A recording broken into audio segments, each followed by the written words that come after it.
Hai guys, back to my YouTube channel and thank you for clicking this video. Jadi hari ini aku akan membawakan sebuah kasus kematian yang terjadi akibat kerumunan. Biasanya orang meninggal di dalam kerumunan itu karena kehabisan nafas. Nah, untuk ini pun ada penjelasan ilmiahnya. Jadi, setiap orang itu memiliki molekul, di mana molekul ini dapat bergerak secara bebas secara normal. Namun, ketika kerapatan meningkat, molekul ini akan bersentuhan satu sama lain, dan geraknya menjadi terbatas. Tekanan antara molekul yang bersentuhan tadi itu menyebabkan human crash. Akibatnya apa?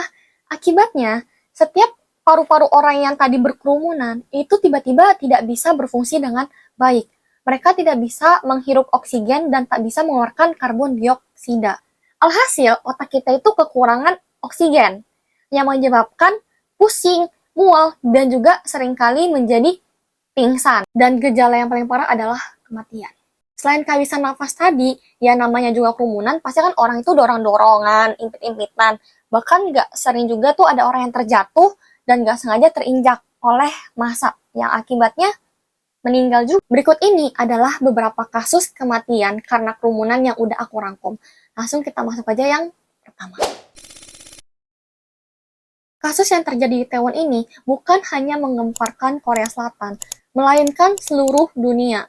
Kalau kalian nggak tahu, Itaewon itu merupakan suatu tempat yang memiliki multi budaya atau budaya yang banyak, multikultural. Jadi banyak nih orang-orang dari Korea, bahkan sampai turis luar itu, kalau misalnya ke Korea, itu pasti akan ke Itaewon. Dan apalagi di Itaewon tuh, kalau kalian ada nonton, itu Itaewon Class, yang Korean drama, kalian bisa lihat ya, Itaewon itu gimana.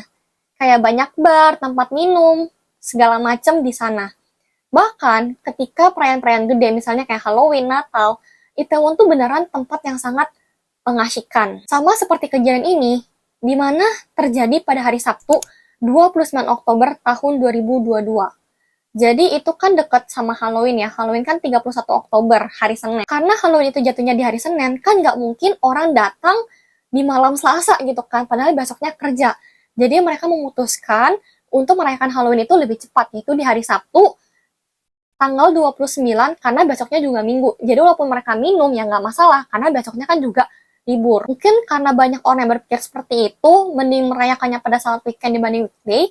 Jadi di hari itu, pengunjungnya itu sampai 100.000 orang. Kejadian ini itu terjadi di jam 10 malam, di mana 911 itu mendapatkan sebuah laporan kalau misalnya ada beberapa orang itu sudah mulai pingsan di beberapa gang yang ada di Itaewon. Ternyata 23 menit kemudian ketika 911 itu datang, mereka sangat kaget. Ternyata keadaannya itu udah kacau balau, melebihi apa yang mereka pikirkan. Sehingga mereka itu menambah lagi personil-personil yang ada di sekitar sana untuk membantu mengatasi kekacauan tersebut. Sehingga mereka langsung menaikkan kayak alert kayak pengumuman kalau misalnya di sana itu udah bahaya. Bahkan katanya beberapa penduduk di sana, bukan beberapa sih, semuanya yang ada nomor SIM di Korea atau yang lagi di Korea, itu mendapatkan alert kayak kamu jangan ke Itaewon sekarang karena lagi ada musibah. Dari kejadian Itaewon ini, ada setidaknya 149 orang tewas. Tragedi Kanjuruhan ini terjadi di tanggal 1 Oktober tahun 2022 di Kanjuruhan, Malang, Jawa Timur. Jadi kayak cuma beda beberapa hari dari kasus Itaewon tadi. Pada saat itu, tim sepak bola Malang yang bernama Arema Malang itu sedang mau bertanding dengan musuh bebuyutannya, yaitu Persebaya Surabaya. Di pertandingan itu, memang sengaja tidak ada satupun supporter Persebaya yang hadir. Jadi pada saat itu 100% penonton yang ada di situ adalah supporternya si Arema Malang yang disebut Aremania. Sayangnya dari hasil pertandingan ternyata yang menang itu adalah Persebaya. Hal ini menyebabkan supporter Arema itu merasa sedih, frustasi, kecewa, kayak gitu. Ya maksudnya kan namanya kan musuh bebuyutan, apalagi ini di kandang sendiri gitu kan. Jadi tiba-tiba ada sebagian supporter itu turun ke lapangan tepat 20 menit setelah pertandingan itu berakhir.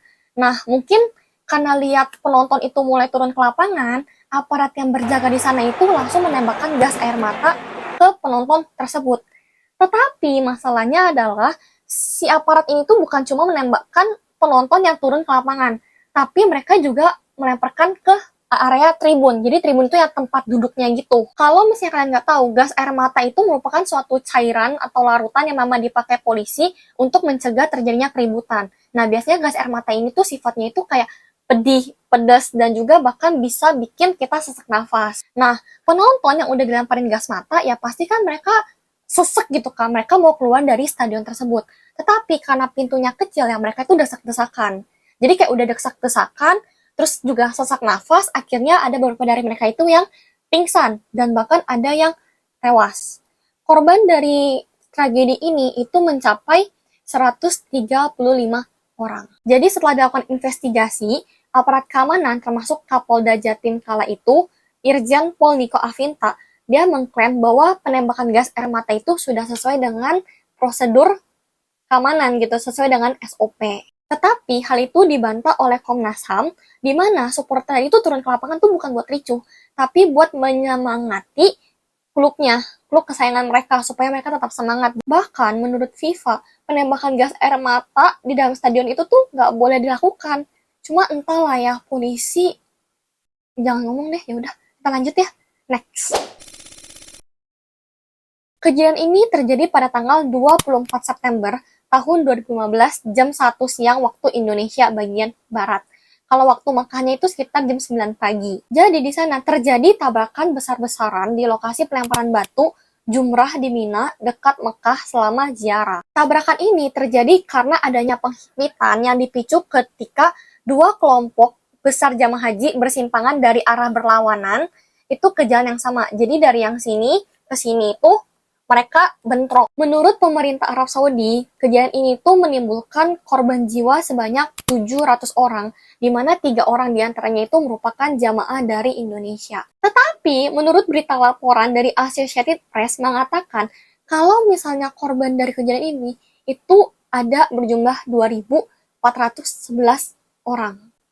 Beda banget ya. Kejadian serupa itu juga pernah terjadi di tahun 1990, di mana saat itu ada sejumlah 1.426 orang yang tewas. Para jemaah saling berdesak-desakan dan mendorong satu sama lain sehingga orang paling depan itu jatuh dan terinjak dan akhirnya tewas.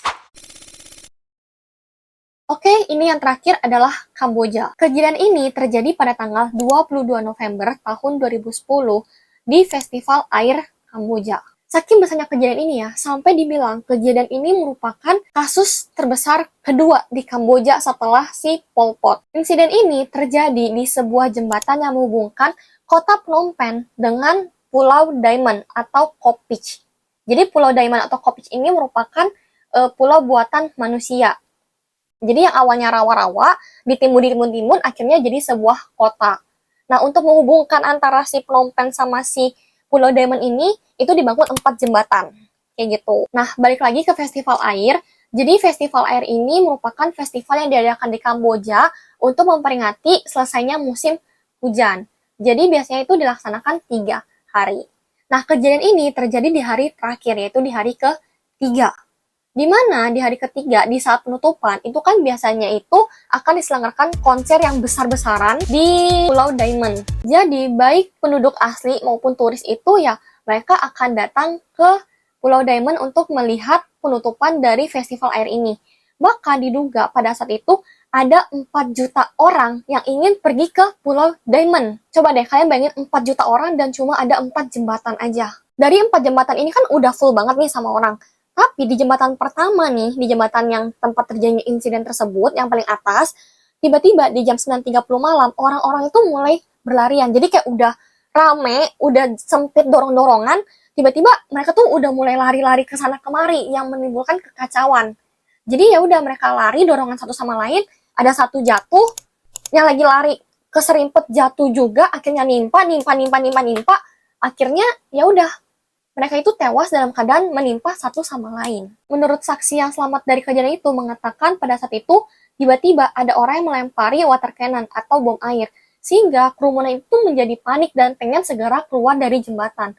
Jadi coba deh kalian bayangin ini kan jembatan nih. Rame banget kan, anggaplah ada 1 juta orang. 1 juta orang yang dilempar itu kan kena tuh. Mereka panik lari-lari. Nah, karena panik ini pengen segera keluar, ada yang mau ingin ke arah sana, ada yang pengen ke arah sana, ada yang ke sini, ada yang ke sini. Nah, ya bentrok itu adalah yang mau kesini dan kesini. Mereka bentrok gitu kan. Karena bentrok, dorong-dorongan, akhirnya mereka jatuh.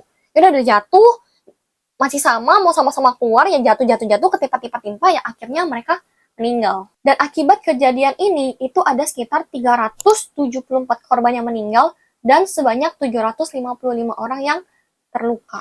Oke guys, itu dia beberapa kasus kematian akibat kerumunan yang dapat aku kasih tahu ke kalian. Sebenarnya ketika aku cari itu banyak banget, dan bahkan untuk detailnya itu juga ada. Kalau misalnya kalian mau lanjutannya, atau misalnya mau request, kalian bisa komen aja di bawah. Kalau gitu, thank you for watching. Kalau misalnya kalian suka, jangan lupa tinggalin jejak dengan cara komen, like, dan subscribe. And see you in the next video. Bye-bye!